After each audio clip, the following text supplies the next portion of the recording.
Okay, so first off, this is a quadratic, right? Do you remember the little tiny formula that finds the vertex? You could either complete the square or you could do this little tiny formula.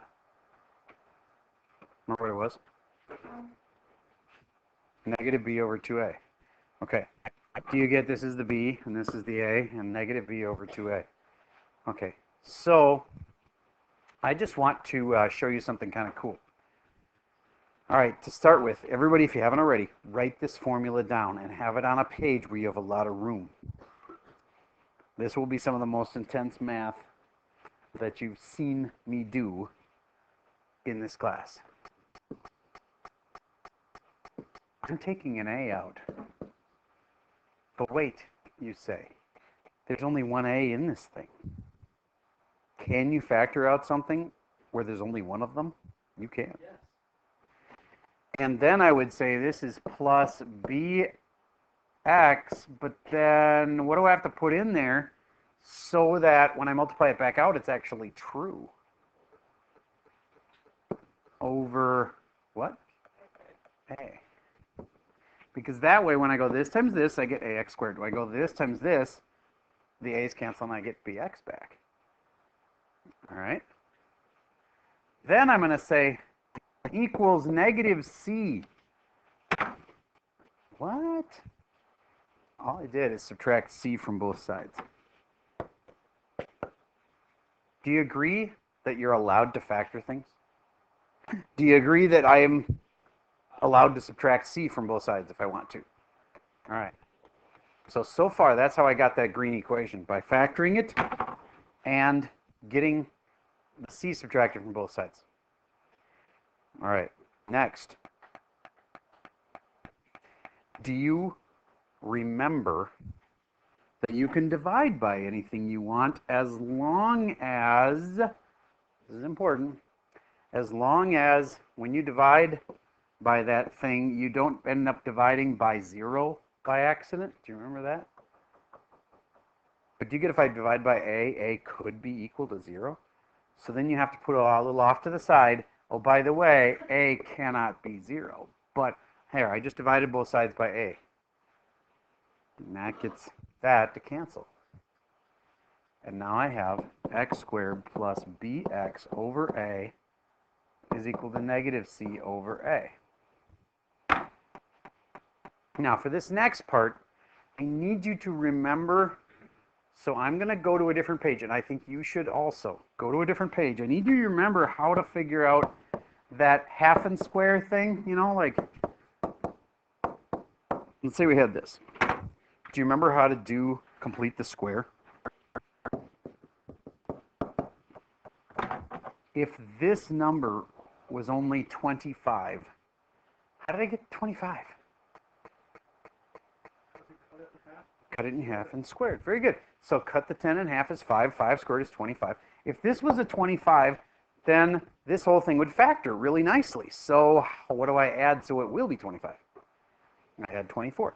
But if I just go around adding numbers, I'm changing things. But if I add 24 and also subtract 24, then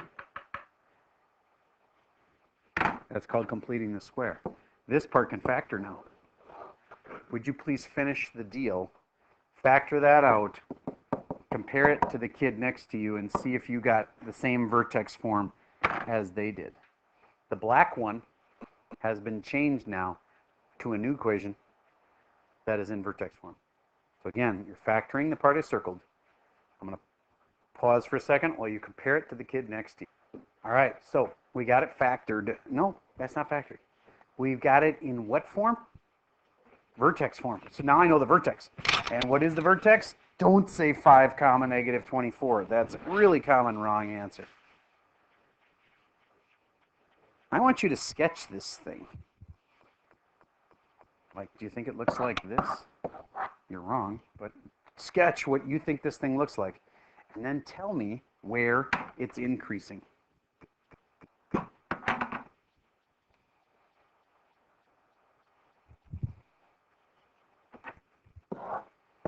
If you really knew this was at negative 5 comma negative 24, you would have known that it's way down here and it's a U-shaped parabola. Why isn't it upside down like a mountain shape? Because there's no negative in front. Okay. So then where's it increasing from here on? Do you get why I got a lot of the wrong answer from 5 to infinity? I know why I got that answer. It's close to right, but it's not right. Because people looked at it and saw, oh, 5 is the one that's important. Negative 5, exactly. This should be negative 5, comma, negative 24. And why am I using the x? You always use the x numbers when you're talking about the intervals. The intervals over which it's increasing or decreasing. Okay? So one more like that. Let's say I had an absolute value, and it was like this, and this was the point 6, comma 8, and I said, where is that absolute value above 0? Whoa. Well, here's where it crossed 0. Here's where it is 0. Do you get this red section is where it's above 0? Let's say that this was at 4 and this was at 9. Then it's above 0 between 4 and 9. Can you handle that? How about this parabola? Where is this parabola above 0? Well, it's always above 0 except at that one spot where it was equal to 0. Okay? You staying with this? One more, lots like that. Say I had a parabola, and I had another line that was like this. This is at y equals 3. That's not a parabola, that's a V shape. That's an absolute value. And it would be like, where is the absolute value below 3? Do you get it's below 3? Like in that whole zone? So from wherever this is, let's say that's at the point 3, comma 3, to wherever this is, let's say that's at the point 7, comma 3, do you get this is below 0 between 3 and 7? The whole concept of the interval is really important. Between 3 and 7 is where this absolute value is below 3. Here's what the problem would have looked like. Absolute value. Let me think. I got to move it over. I got to figure out where that dot is first. I should probably label that. That's at like 5, comma, negative 4. Then this parabola, or sorry, this absolute value would be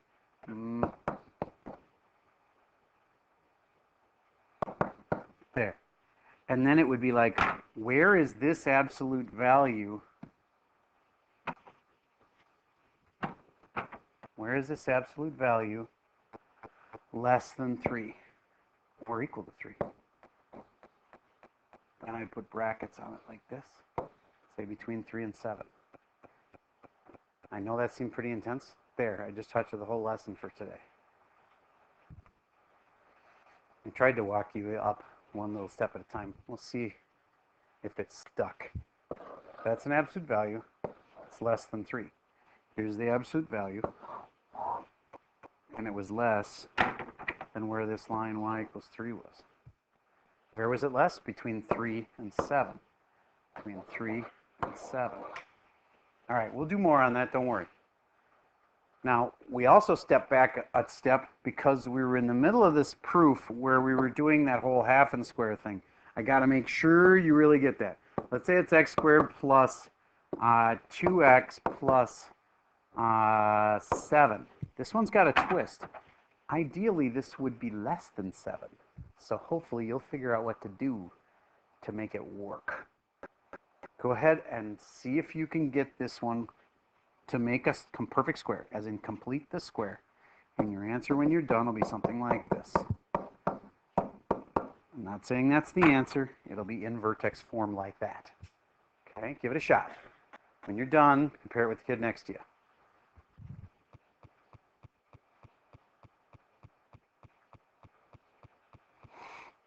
All right, I know it's tempting on a Friday to go get distracted, do something else. Don't want you to be lost. This is tough stuff.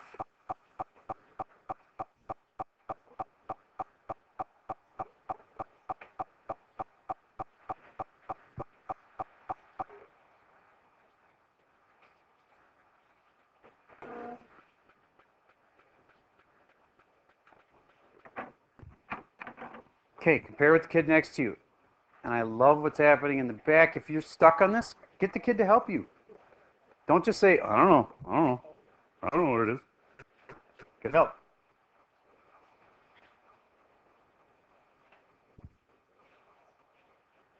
Pausing for a minute while people figure this one out. Again, this was not the answer. I was just saying it looked kind of like that. Which is good. At least some of you are. All right. You should have realized half and square. Half of 2 is 1. 1 squared is 1. You wanted this to be a 1, but it's a 7. So what could we do? Subtract 6. If I subtract 6 from this, to keep it balanced, I either have to subtract 6 from the other side, but we usually don't do it that way. Instead of subtracting 6 from both sides, we can subtract 6 from this side and add 6 back again. That keeps it balanced. Now this part factors to what? To x plus 1 quantity squared, and then this comes down plus 6. Raise your hand if you had that right. Awesome. You just found the vertex. Was there another way you could have found the vertex? What was the other formula again? Negative b over 2a. Let's do it quick. What would negative b be? Negative 2 over 2a. 2 times 1. Negative 2 over 2 makes what? Negative 1. Why is it negative 1? Because the vertex is negative 1 comma 6. You get how negative b over 2a would have worked for this? That's the vertex, negative b over 2a comma something else. How do you get that 6? You take the negative 1, you stick it back in here, and you could have got it. All right. That's a lot, but that's what you're supposed to. That's where you're supposed to be at this point. You're supposed to be able to handle that that's the x of the vertex, or you could complete the square, which uses half and square. All right. Now I'm going to go back to. I was in the middle of this, and I had gotten this far. Please find that spot in your notes again. I'm going to do something that'll be a little intense, but some of you will get it. I'm now going to move this negative c over a over. And that'll relieve some room in here. And I'm going to go plus 1/2 b over a squared.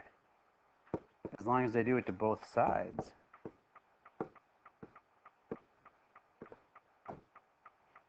Can anybody tell what I just did there?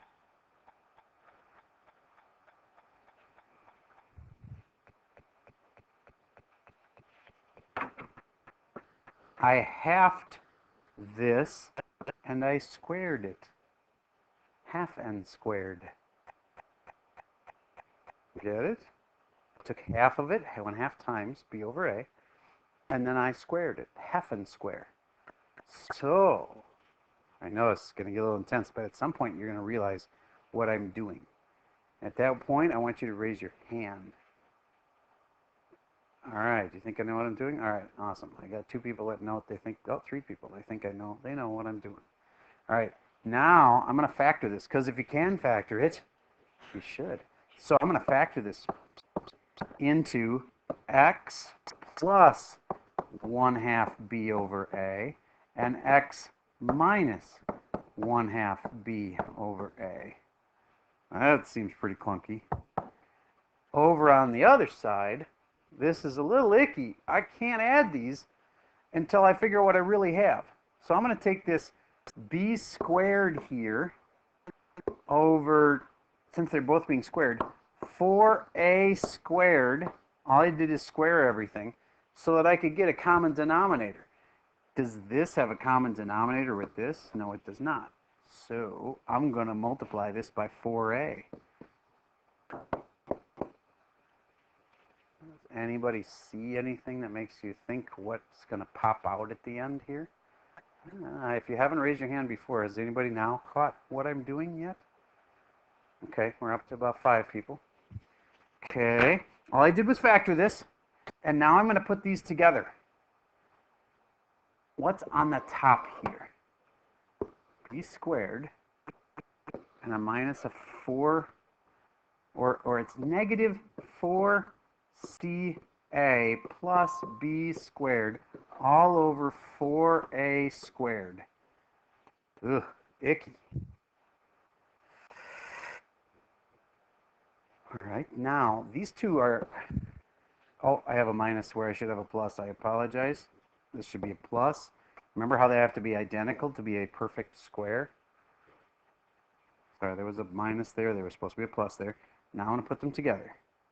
X plus b over 2a squared equals, can I rearrange these two? Just put one in the other one spot and then just like rearrange them?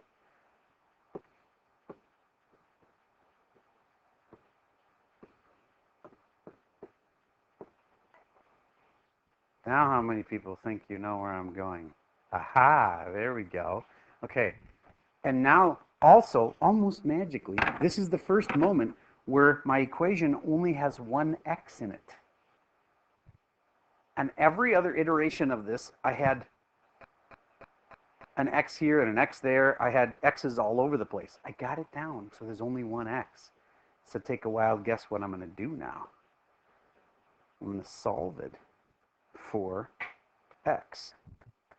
So I'm going to square root. Go away. Apple is so powerful, they can force a message onto my video even that says that I should buy their iPhone. Okay, I'm squaring both sides. Square rooting, sorry, both sides. And this one becomes the absolute value of x plus b over 2a is equal to, I feel like I recognize this, but something's wrong with the denominator. So since it's squared and I'm doing the square root, I can do the square root of this and just call it what? 2a. So then I have the square root of b squared minus 4ac all over 2a. But it's still not exactly right. It's got this weird thing over here. Do you remember when I break things out of the absolute value, I end up with 2 of them? This is going to take a minute. X plus b over 2a has to equal square root of b squared minus 4ac all over 2a. And then do you get I'm going to have another one exactly like that except with the minus? So I'm going to save myself some time and not do that whole right side until I'm done with the left side. I'm going to subtract b over 2a, subtract b over 2a to get to have the same denominator. They have a common denominator over there now. This cancels. I have x equals, and I know some of you thinking negative, well, look at, there's a negative b over 2a.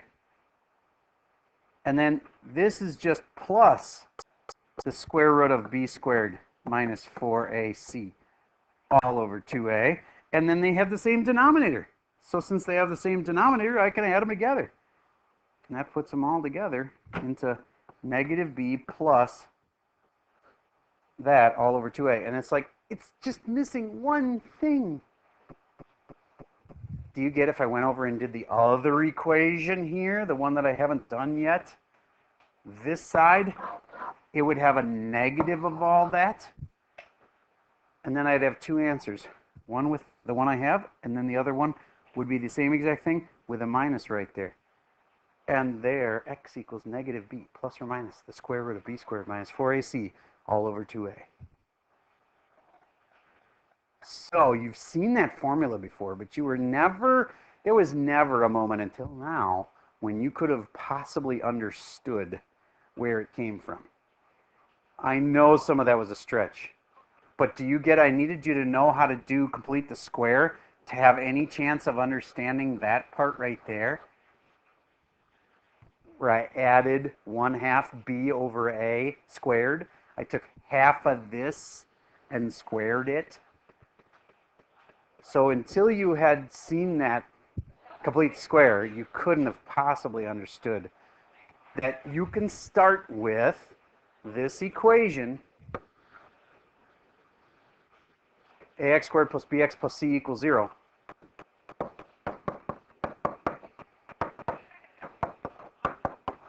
And if you ever forget the quadratic formula, all you'd have to do is solve this for x. It's easy. Oh my gosh. Obviously a ton of work, but a really smart guy. Srikara? Switara? Swihara? Anyway, an Indian mathematician that started with S was able to solve this puppy, and hence you have the quadratic formula. And and you might be thinking, okay, yeah, so some smart guy, if you took enough time, could you have like solved this for b equals? That actually wouldn't even be that hard. You can solve any equation for anything. What made this one really hard, like solving it for c, that'd be really easy. You just move the c to the other side, right? But what was hard about this one is you had to solve it for x. So you just get a little glimpse there into like what hardcore math is like. This is like, what were you telling me between classes about this? So this kind of proof, if you take some college courses in math, some of them are all about just That's all you do. like proof like this. Every class. Just like the same one. Not the same one the whole time. No, no, no.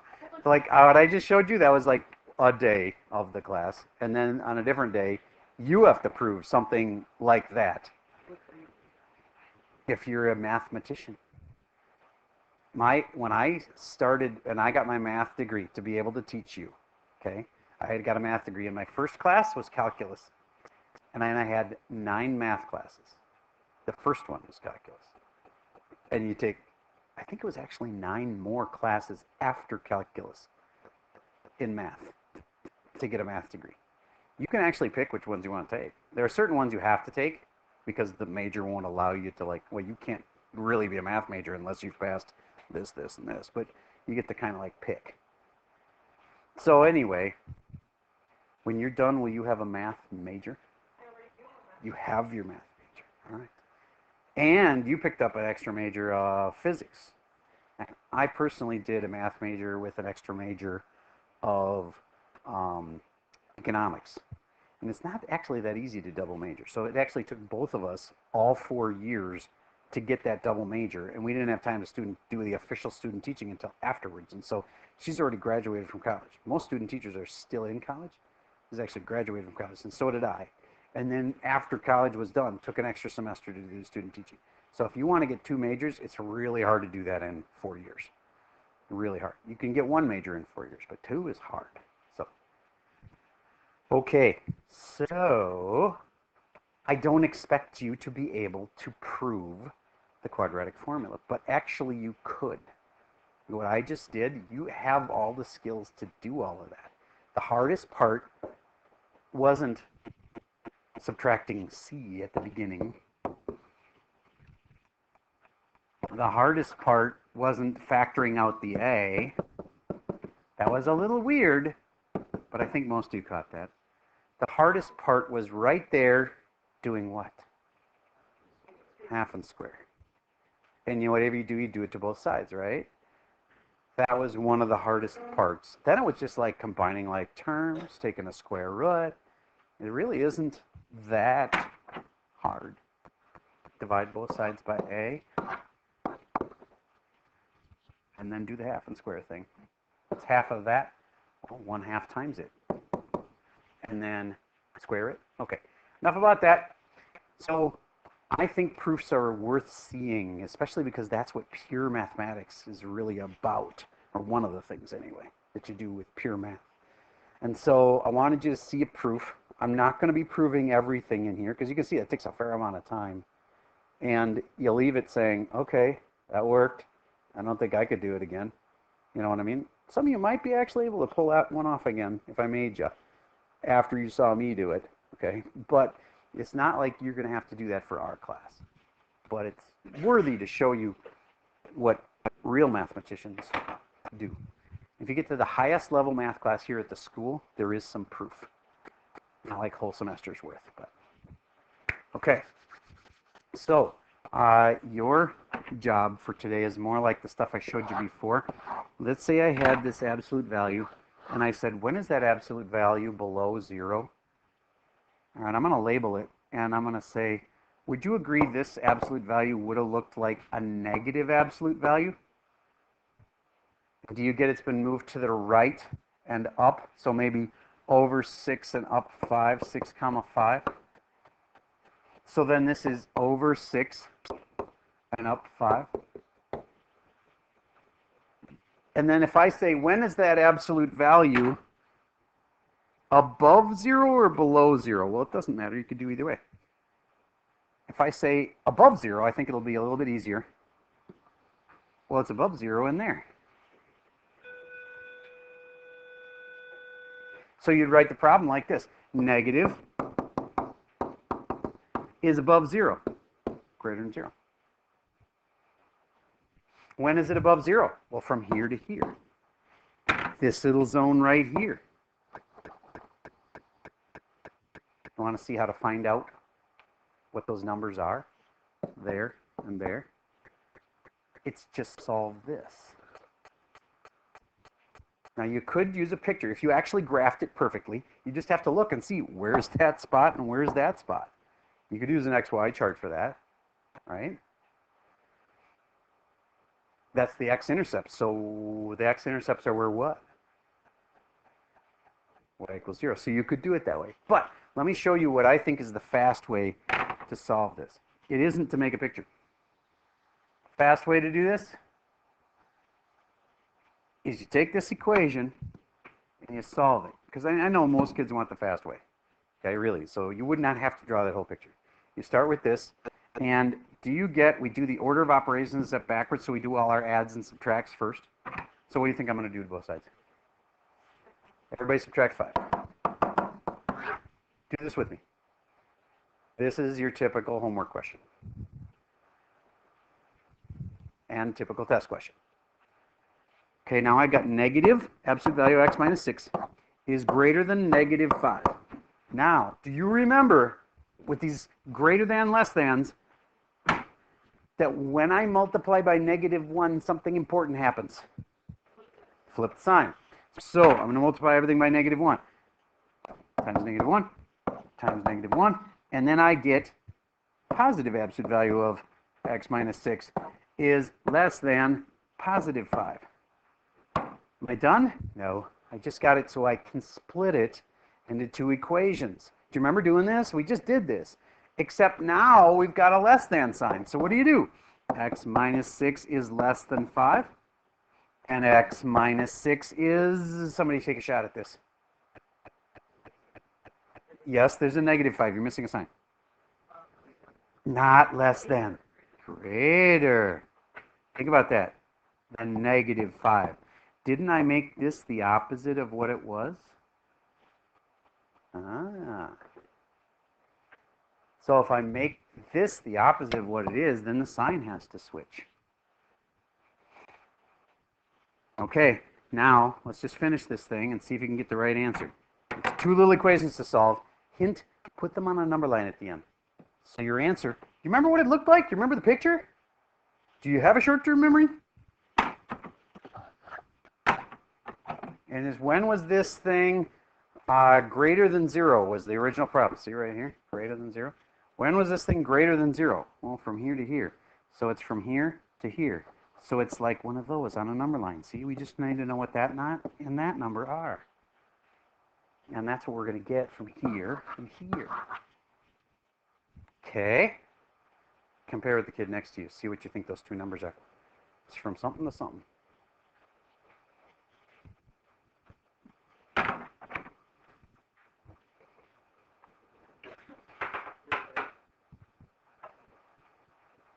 Have you already compared? Raise your hand if you've already compared. That's most of you. All right. Mr. F, tell me, when you added 6 to both sides, it gave you one of the numbers. What are the two numbers? Mm-hmm.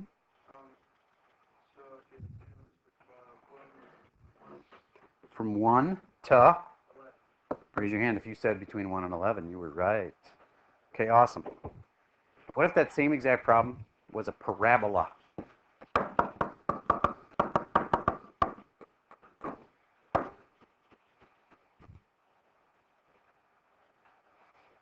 It's my favorite saying. If you can graph it, you should. No. I kind of like sketching. It's a cool thing. Helps sometimes. What's my favorite saying? Can factor it. You should. I'd factor it.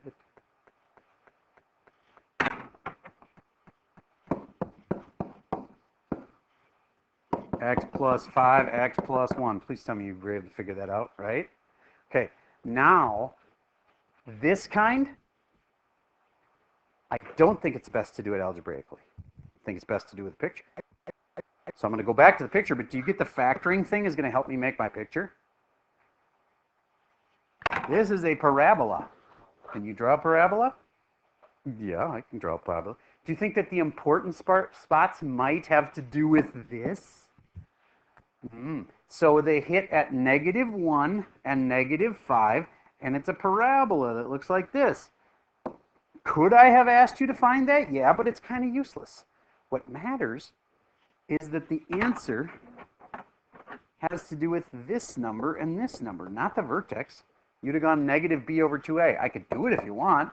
X equals -6 over 2 times 1, which is -3 comma something is my vertex.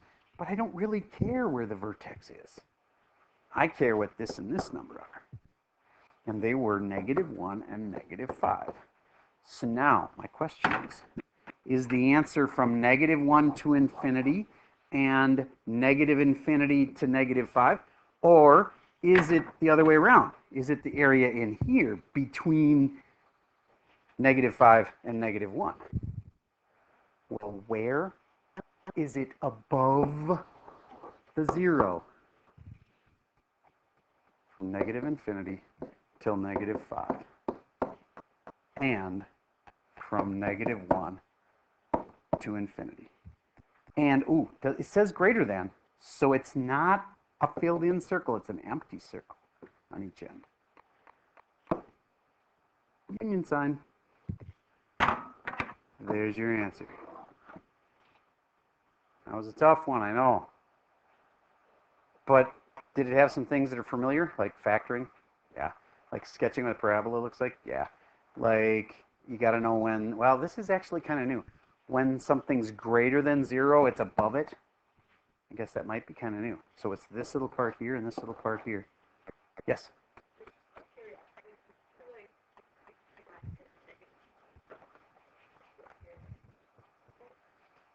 I get what you're saying, but we don't encourage the not equal symbol. If you were going to do that and you put it in set notation and said x where, then it would be okay. But I don't want to introduce it because, frankly, not a lot. Some people would use that on their tests, and it'd be a pain in the butt to grade their test because when you include the not equal sign in with set notation, ugh, I'd go blind trying to grade them all. I know it can be done. All right, so anyway, I'm not going to introduce that way, but yes, your way works. All right, I have one more for you to see if you really caught what was going on here. Ready?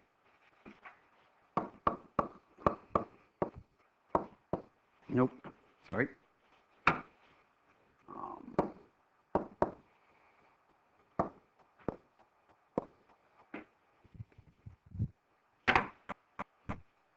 What one little twist did I put in here that all of a sudden makes this seem harder?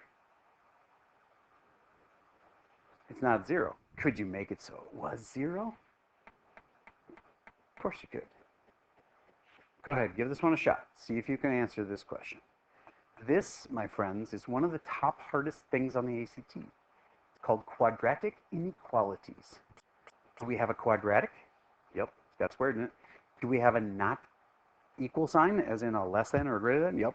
So quadratic inequalities is a big deal on the ACT. I'm not saying it's on every ACT. It's one of the hardest skills that they can put on the ACT test.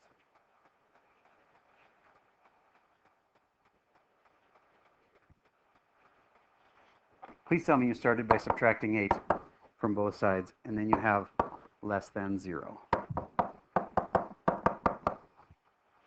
Yes? Okay. Then, see if you can finish it from there. Remember, your answer is always a number line that's like either it's between these two important numbers, whatever they are, or it's like this in between them, or it's like this. See if you can figure out. If I were you, I'd sketch a picture of it. It's a parabola staying below 0. All right, I'm going to pause for a second. Let me give that a try. Okay, so let's finish this off. X plus 1, x minus 8. Did I do that right? No, I didn't. Because I just checked in my head quick and I was like, oh, negative 7. That's the opposite of what I wanted. So I should change the signs. You know what just happened there? If you ever get the opposite number than you wanted in the middle, then you just change the signs, not the numbers. Okay, now x equals 1 seems like a big deal. X equals negative 8, another big deal. This is a parabola. If you sketched it, I bet there's going to be a strong correlation. If you sketched it and then looked for below 0, I bet you those kids are going to do better on getting this right, because it's between those two. It's between 1 and negative 8. So I'm going to say between negative 8 and 1, because you always put the smaller number first. And can it be negative 8 and 1? No. So it's between negative 8 and 1, parentheses. Why would it not be brackets? Because it doesn't equal it. If this was a or equal to sign, then these would have worked, and this would have had brackets. Okay, but it wasn't any of those things. Okay, all right. How many people had that one right? Raise your hand if you did. Awesome. Let me show you what your homework is like. I'll pause for. All right, so here's where we start. Does this look familiar? This is the kind that I suggested doing algebraically, not with a picture. Could you have done a picture? Yeah. You'd had to do y equals this, and then y equals 4, and it would have, just so you know, it would have looked like this. It's moved to the right and it's stretched. It would be a V like this. Pausing. Excuse the interruption, range. Okay, so then it's what's, let's see, y is less than 4. So here's the line, y is less than 4. Anyway, my point is you can do these with a picture, but I think it's hard. And I think it'll be a lot easier if you don't use a picture. And if instead you just go like this. Split it into equations. 3x minus 5 is less than or equal to 4. And 3x minus 5 is greater than or equal to negative 4. And you solve those two equations and you got it. The kind with the parabolas, I think it's a lot easier to use a picture. Okay, so these, actually we'll skip number 6. I'll give you a break on this page. We'll skip that one. Okay, so we're doing 1 and 3. On to this page, the green page. We're going to skip this one, skip number 9, and do the other 3. These are the, I'm going to skip this one too. Let me skip number 7. We're just going to do the 2 parabolas that are on this page. Let me help you with this one. I'm going to make a picture right off the bat. Oh, wait, no, actually, I'm going to factor it, because if you can factor it, you should. X, and then plus 3 minus 1, I think, right? Okay, then I just found the 2 spots where this thing touches. And I want to see where it's above 0. So that's this part. So wherever it's like in that range, because this is the part where it's above 0. So it's like that and that. You have to figure out what those numbers are. They're not that hard on the board. Okay. All right, moving on.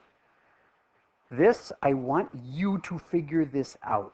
It's not super hard. Let me tell you what an answer kind of looks like.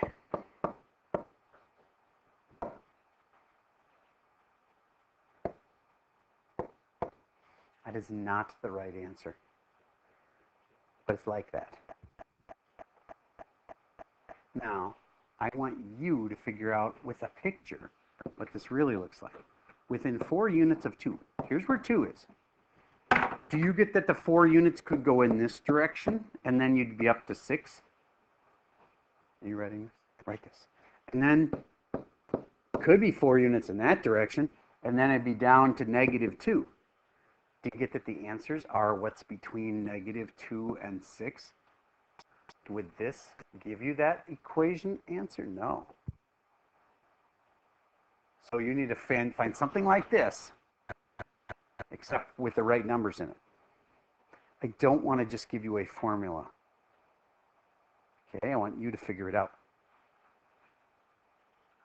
How far away? Oh, looks like it's 4 in either direction. Should that be this number or this number? And then, what's it close to? It's within 4 units of 2. All right. If you have to, you have an answer key that you can check to. You're writing a little less than statement with an absolute value. Okay, and on this page, I'll have you skip these 2. And then, down here, I am letting you skip the entire rest of the assignment. Okay? That ought to make it a nice, doable, easy assignment. There was plenty of questions down here. We may do on some future day, we may not. But we're stopping for sure right there. The last one you do is number 40. Okay, that's all I got for you for today.